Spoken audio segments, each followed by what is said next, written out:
Bonsoir et bienvenue sur le plateau de Success Media TV. Aujourd'hui encore, nous sommes avec vous pour parler d'entretien exclusif avec un grand leader, un homme qui a fait ses preuves dans plusieurs domaines, notamment dans l'entrepreneuriat, euh, dans l'accompagnement des jeunes et dans le renforcement de capacités et tout ce qui va avec. Nous discutons avec lui tout de suite de l'arrivée du coach Simon Ouedraogo. Nous discuterons également d'une initiative tellement ambitieuse, le club de lecture, et aussi de son école fondée depuis plus de 3 ans. Et bien évidemment, cette école s'appelle M2 École Polytechnique. Il est avec nous, mesdames et messieurs. Nous allons le laisser se présenter et entrer dans le vif du sujet. Bonjour, monsieur. Bonjour. J'espère que vous allez bien. Oui, super bien. D'accord. Et le mois de novembre? Le mois de novembre s'annonce très bien avec de très belles perspectives. Super. Vous êtes promoteur d'une école polytechnique, d'un groupe, je veux dire, de société. Parlez-nous un peu de vous et surtout de votre parcours. Bien, merci. Bonjour, chers téléspectateurs de Success TV Media. À la présentation, je suis Pi Nankere. Je suis ingénieur génie civil de formation et promoteur du groupe M2E qui fait de la formation, de l'étude en ingénierie et aussi la formation dans le domaine du développement personnel et l'entrepreneuriat. Vous avez étudié au Tchad après avoir terminé vos études, le premier cycle à l'NSTP du Tchad. Vous avez continué à Conakry, je ne sais pas si c'est exactement ça. Oui. Après Conakry, vous avez fait Marseille pour une spécialisation et voilà, tout ce qui va avec, avant de décider de rentrer au pays pour lancer M2 École Polytechnique, sinon M2 Group. Je voudrais savoir quelle est la motivation derrière cette initiative.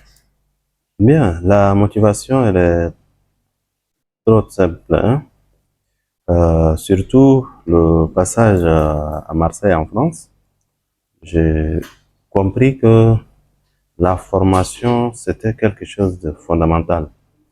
Et le coût de formation dans cette école spécialisée à Marseille tournait autour de 15 000 euros.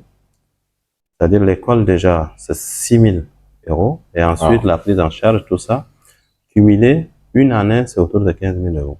C'était quand même élevé pour quelqu'un qui vient de milieu comme le mien. Et la question qui m'a un peu tiqué, on s'est dit qu'en dehors des infrastructures et des humains, il n'y avait pas autre chose. Donc, nous, on a suffisamment d'espace pour construire et ensuite avoir aussi le personnel pour pouvoir former. Dites-vous que dans cette promotion, j'étais seulement le seul Tchadien. Wow. Oui, et si on pouvait avoir l'école ici, c'est combien de Tchadiens nous allons former? On aura une ressource humaine qualifiée de haute gamme.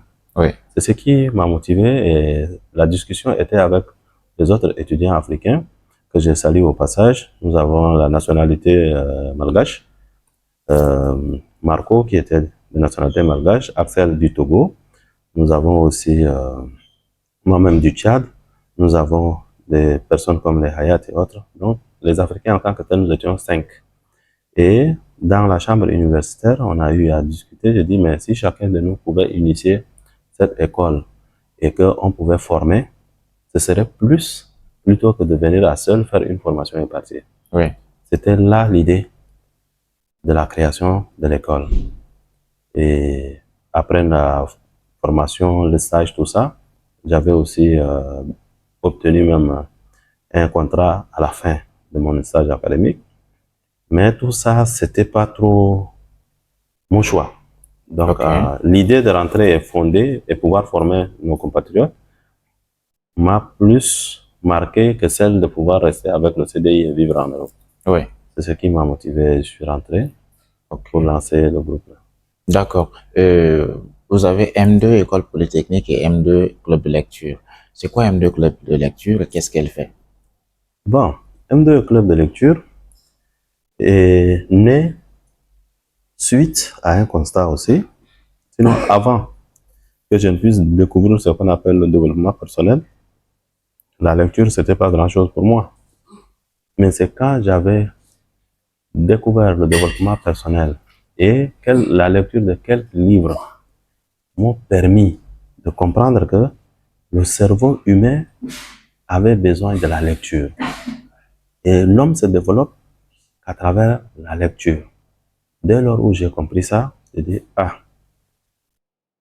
ça, il faut voir cela autrement. Et j'ai eu aussi à participer à 3 événements du côté de Ouagadougou avec le coach Simon Ouedraogo, qui m'a montré aussi l'importance de la lecture dans la vie de l'être humain. Dès lors, j'ai passé mon temps à lire. Et quand je voyage dans un pays, la première des choses, c'est la visite des librairies de ce pays. Je rentre avec plus de livres qu'avec les cadeaux ordinaires que j'avais. Oui. J'achetais plus les habits. Mais j'arrive dans un pays, la première des choses, c'est de chercher à savoir où se trouve la bibliothèque, où se trouvent les librairies. Donc, ça me rappelle une petite anecdote. Un agent à l'aéroport m'a dit, mais qu'est-ce que tu fais avec les livres? Toutes tes valises là, quand tu rentres, c'est des livres, tu fais quoi avec? Il dit non, il verra l'importance de ces livres-là dans les années qui suivent. Donc, au lieu de rester seul lire, je me suis dit non, il faut aussi tirer les autres vers le haut. J'ai eu à inviter 2 jeunes qui sont venus ici au bureau, dans la même place. Oui. Et plus Arsène qui était là, nous étions 4. On a dit, bon, il faudrait lancer le club de lecture. S'ils veulent, on va initier, nous 4, et on se donne des échéances pour pouvoir lire. Chose qui a été faite. Nous les avons remis les premiers livres. On s'est donné rendez-vous 2 semaines. Les jeunes sont partis et à 1 semaine, ils ont voulu déjà qu'on puisse avoir une autre rencontre. J'ai dit, bon, puisque le rendez-vous était de 2 semaines, patientons. Et la 2e semaine, ils sont venus, on a échangé. Et ils nous ont demandé, est-ce qu'ils peuvent inviter aussi d'autres? Oui. Voilà comment c'est parti. La suite, nous sommes passés à 8, 10, 20. À l'heure où je vous parle, nous sommes dans l'ordre de 400 jeunes à travers le club de lecture. Ça, c'est ici à N'Djamena. Et ceux qui nous suivent un peu sur les réseaux sociaux, c'est aussi l'avantage. Nous utilisons les réseaux sociaux de manière positive. Donc, ces jeunes qui sont en province, qui ne peuvent pas arriver ici, nous sommes aussi contactés pour dire, mais vous faites en N'Djamena, oui, mais nous, on n'a pas la possibilité d'être en N'Djamena. En province, qu'est-ce qu'on fait? Suite à nos échanges, nous avons dit non, vous avez la possibilité aussi de le faire. Et le club de Koumra a lancé l'idée. Nous avons acheté quelques livres pour les envoyer pour que ça puisse démarrer. Du côté d'Abéché, l'initiative a vu le jour. Du côté de Pala aussi, on a acheté quelques livres pour envoyer pour que ça puisse se lancer. Donc, voilà comment le club est en train de se mettre en place. Et notre souhait, c'est de voir quand même les 23 provinces du Tchad être dotées de ce club de lecture parce que c'est un élément qui peut conscientiser la jeunesse et lui faire savoir son potentiel. Et c'est quoi le développement vers où le monde va. Cette jeunesse finira par comprendre à travers le club de lecture. D'accord. Qu'est-ce que la lecture représente pour vous? Pour moi, la lecture aujourd'hui, c'est une des choses la plus merveilleuses que j'ai connues pour ces dernières années. La lecture, ça développe le cerveau. Et vous êtes d'accord avec moi que tout ce que nous faisons, ça part à partir de nos idées. Et le cerveau, c'est quand même le centre. Quelqu'un qui lit, comme un auteur a dit, quand on lit un livre, c'est comme on a pris le cerveau de l'auteur pour ajouter sur le nôtre. Donc, imaginez-vous quelqu'un qui a lu 20, 100, 200 livres. Quelle capacité aura-t-il? Oui. À travers la lecture aujourd'hui, moi, je me suis fixé comme défi, c'est 2 livres par semaine. Mais ça me permet aujourd'hui, quand quelqu'un prend la parole, un homme politique me parle, je connais déjà quel livre il a lu, qu'est-ce qu'il n'a pas encore lu. Donc, la lecture reste la chose la plus précieuse que je demande à la jeunesse de se mettre pour pouvoir comprendre le mystère qu'il y a dans la lecture. D'accord. Qu'est-ce que vous gagnez derrière M2 Club de lecture? Je pense que vous louez des salles pour lancer les séances de lecture. Vous êtes parfois ça se tient dans vos locaux. Il y a le carburant, il y a tout un logistique qu'il faut déployer. Il y a une équipe qu'il fallait à chaque fois déployer. Qu'est-ce que vous gagnez derrière ça? Quelle est la perspective? Bien, pour moi, le gain, c'est-à-dire comme ça, tout de suite, c'est vrai, il n'y a pas. Oui.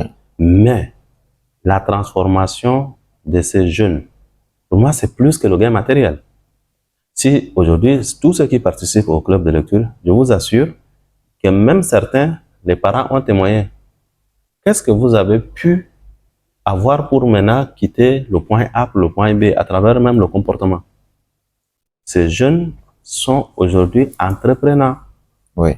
Et ils arrivent, le raisonnement n'est plus le même. Aujourd'hui, ceux qui sont par exemple dans le comité d'organisation que vous voyez, c'est le chat en miniature. C'est des gens qu'avant ça, même pour se dire bonjour, c'est compliqué. Mais aujourd'hui, avec le club de lecture, les gens ont brisé même les mythes et les frontières créées artificiellement entre les humains. Donc ces jeunes aujourd'hui, ils m'ont témoigné à travers leurs actions, leurs comportements. En tout cas, moi, je suis plutôt satisfait sur ce côté que de voir juste le gain matériel. Wow. C'est cette transformation qui me motive davantage. D'accord. Merci. Vous avez fait beaucoup de choses. Le club existe depuis je pense plus de 2 ans. Si je ne me trompe pas, vous avez réalisé plein de choses, des conférences, des masterclass et des séances très répétitives. Dernièrement, vous avez invité Coach Simon Ouedraogo au chat pour animer une masterclass exceptionnelle. Pourtant, quelque part, les gens se disent que Coach Simon est de ceux-là qui n'aiment pas l'école. Vous êtes promoteur d'une école polytechnique. Vous enseignez les gens. Pourquoi l'avoir invité? Bien. Merci déjà pour cette question. Ça nous permet aussi de lever l'équivoque par rapport à la question où, sur les réseaux sociaux ou même des vives voix, chacun se lève pour dire non, le coach Simon n'aime pas l'école. Pourquoi? Je suis promoteur d'une école et je l'invite. Non, c'est ce qui, généralement, quand on fait le devoir, il y a certains qui ne comprennent pas le sujet et ils traitent, mais l'enseignant qui corrige arrive à dire que non, vous êtes hors sujet. Oui. Oui, donc pour ne pas les sanctionner, quelquefois on dit même hors sujet bien traité, ils obtiennent les 4 ou bien les 3. Donc, le coach Simon que j'ai connu, que j'ai rencontré, aujourd'hui que nous cheminons, n'a jamais parlé du mauvais côté de l'école. Il parle du contenu. Ça, il faudrait que les gens comprennent. Le contenu, le programme qu'on a, est-ce que ça nous permet vraiment d'avancer? Ça fait 60 ans. Les cuirs-dents sont toujours importés. Les tiges coton sont toujours importées. Est-ce que c'est ce contenu qu'on va continuer? On fait des mémoires, on peut faire plein de choses, mais ça reste dans les tiroirs. Ça apporte quoi dans la vie de nos concitoyens? C'est le contenu de nos formations que le coach Simon nous dit clairement qu'on doit revoir. Et on ne peut pas former les gens dans le domaine qui ne sont pas utiles pour nous. On les forme pourquoi? Mais ils finissent, ils sont au chômage. Oui. Ça n'a pas de sens. Le besoin, aujourd'hui, vous et moi, ce matin, chacun de nous a au moins touché à quelque chose pour venir, par exemple, manger. Le Tchad fait 1 284 000 km². On a un potentiel agricole énorme. Que ce soit les pays voisins, un peu partout, nous serions à mesure d'exporter ce qu'on appelle les matières agricoles. Mais le riz chinois, sortez juste là dans la boutique, vous allez voir que même la nourriture est importée. Oui. Non. Et aujourd'hui à l'école, la filière la moins sollicitée même. Il y a quelques-uns seulement, l'agronomie, qui devrait être le top parce qu'on a besoin de manger. Et un pays qui n'a pas résolu le problème du manger ne peut pas parler du développement.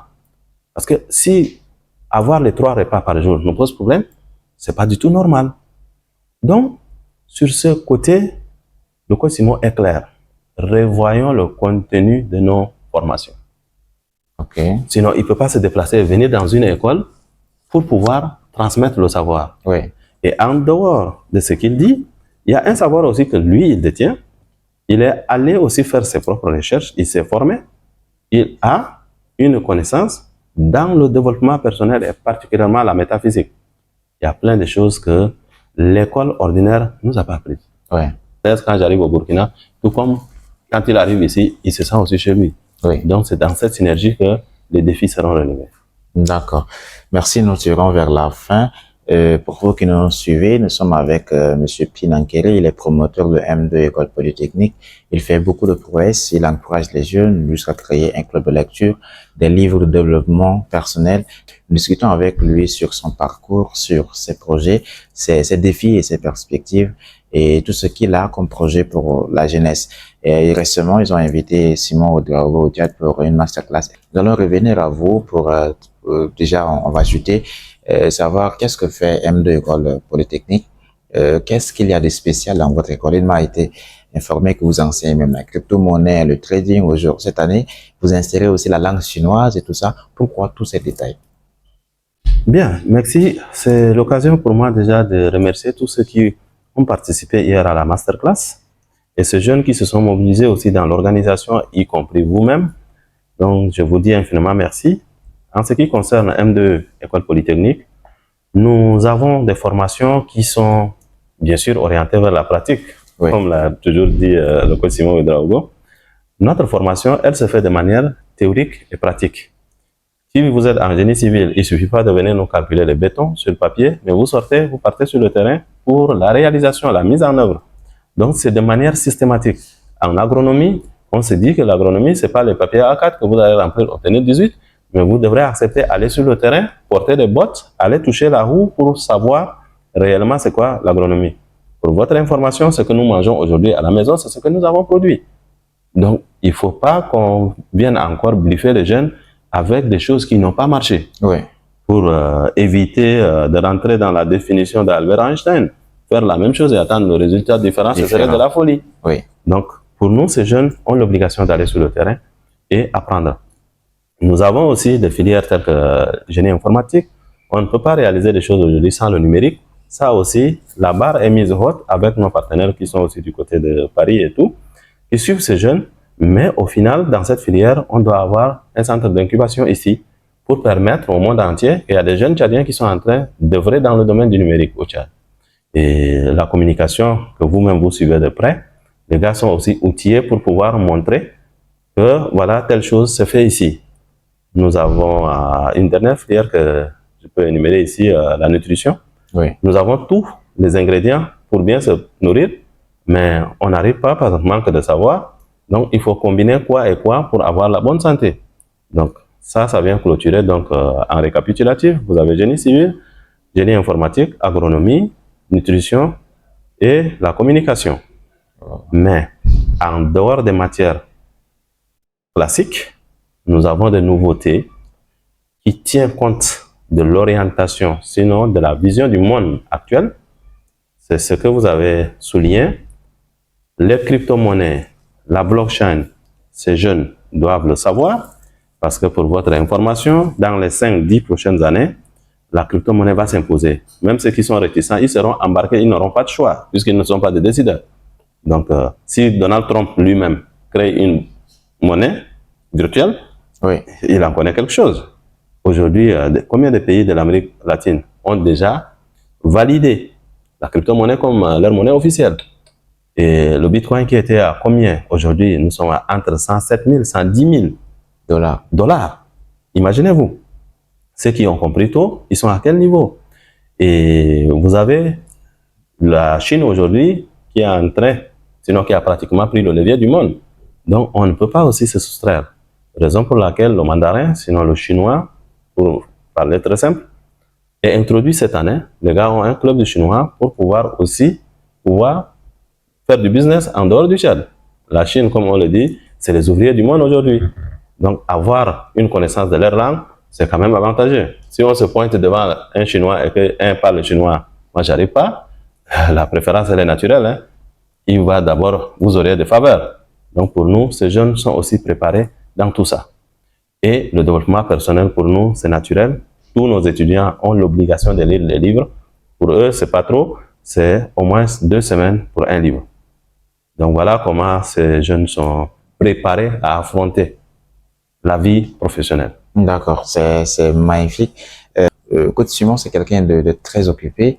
Difficile de faire le tour dans d'autres pays. Vous avez invité par plusieurs fois au Tchad. Il a été également clair dans sa vidéo qu'il a un agenda chargé, mais qu'il revient encore au Tchad. Quel est le secret? Parce que peut-être que les Maliens auront besoin de ce secret, les Sénégalais aussi. Comment est-ce que vous avez fait? Bien. Ah, ça, c'est une très, très belle question. En fait, il y a un phénomène naturel qu'on peut peut-être pas expliquer. La connexion entre les Burkinabés et les Tchadiens, c'est au-delà de ce que nous voyons. Parce que là, même moi, ma venue au Burkina pour la première fois, c'était en 2022.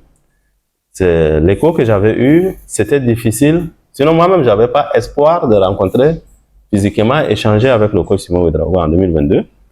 Mais à ma grande surprise, j'étais présenté au coach dans un restaurant et après quelques minutes d'échange, il m'a demandé demain à 8 heures que le jeune me conduise dans son bureau pour que nous puissions échanger. Je suis arrivé à 14 heures. À 15 heures, on s'est vu et demain, il m'a demandé de venir au bureau.